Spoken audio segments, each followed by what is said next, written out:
ধ্বংসস্তূপে দাঁড়িয়ে অর্ধশতক রানের ইনিংস খেললেন মাহমুদুল্লাহ রিয়াদ।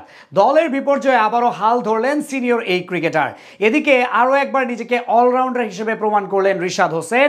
খুলনা টাইগার্সের বিপক্ষে খেললেন 205 স্ট্রাইক রেটের বিধ্বংসী ইনিংস।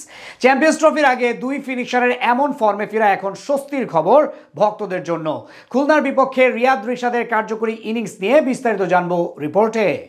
নিজের প্রথম বলে আউট তামিম ইকবাল, মিরাজের বলে এলবিডব্লিউর ফাঁদে পড়ে সাজঘরে ফিরেন বরিশাল কাপ্তান। ঠিক পরের ডেলিভারিতে ডিরেক্ট বোল্ড ডেভিড মালান। কিছু বুঝে ওঠার আগেই তার স্টাম্প ভাঙে মিরাজের গুড লেংথের ডেলিভারি। পরপর 2 উইকেট হারানো ফরচুন বরিশালের চিন্তার ভাঁজ ঘাড়ো হয়। রান আউট হয়ে মুশফিকুর রহিমও বিদায় নিলে ঠিক তখনই ব্যাট করতে আসেন মাহমুদুল্লাহ। 16 রানে 3 উইকেট হারানো বরিশালের হাল ধরেন, সাথে বড় সংগ্রহের ভিত গড়ে দেন তিনি।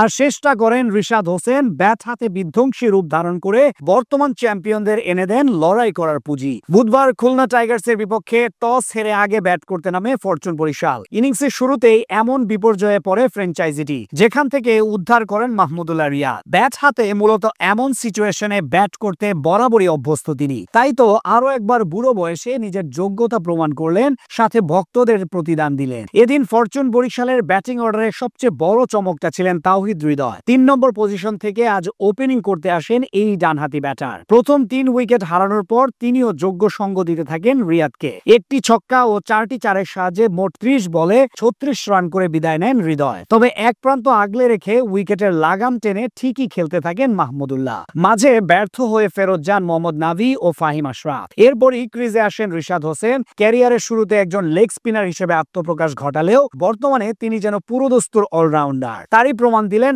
আরো একবার। অন্যদিকে একটা সময় যখন মনে হচ্ছিল 100 পার করতে পারবে না বরিশাল, সেই সিচুয়েশন থেকে 150 রানের স্বপ্ন দেখান মাহমুদুল্লাহ রিয়াদ। শেষ পর্যন্ত বিপর্যয় কাটিয়ে 2 ছক্কা ও 1টি চারের সাহায্যে পাক্কা 50 রানের ইনিংস খেলে বিদায় নেন এই সাইলেন্ট হিরো। যদিও তার আউটের পরেও এক প্রান্ত আগলে রেখে রানের চাকার গতি বাড়ান রিশাদ হোসেন। খুলনার বোলারদের তুলোধুনো করে 5টি চার মারেন তিনি, সাথে ছিল একটি বিশাল ছক্কা। শেষ পর্যন্ত 205 স্ট্রাইক রেটে মাত্র 19 বলে 39 রানের আগ্রাসী ইনিংস খেলে রান আউটে কাটা পড়েন এই স্পিনার। রিশাদ ও রিয়াদের এমন ব্যাটিং অবশ্য আসছে চ্যাম্পিয়ন্স ট্রফি ঘিরে বড় স্বপ্ন দেখাচ্ছে টাইগার ক্রিকেট প্রেমীদের। কারণ পাকিস্তান ও সংযুক্ত আরব আমিরাতের মাটিতে অনুষ্ঠিত হতে যাওয়া এই টুর্নামেন্টে বাংলাদেশ দলের অত্যন্ত গুরুত্বপূর্ণ সদস্য হলেন এই দুজন। তাই রিয়াদ ও রিশাদের এমন ব্যাটিং আশা দেখাচ্ছে সবাইকে। তাছাড়া কয়েকদিন পরই পাকিস্তানে পিএসএল খেলতে যাবেন রিশাদ। সেদিক থেকে এমন ভাবে নিজের যোগ্যতা প্রমাণ করাও একটা ইতিবাচক দিক তার জন্য।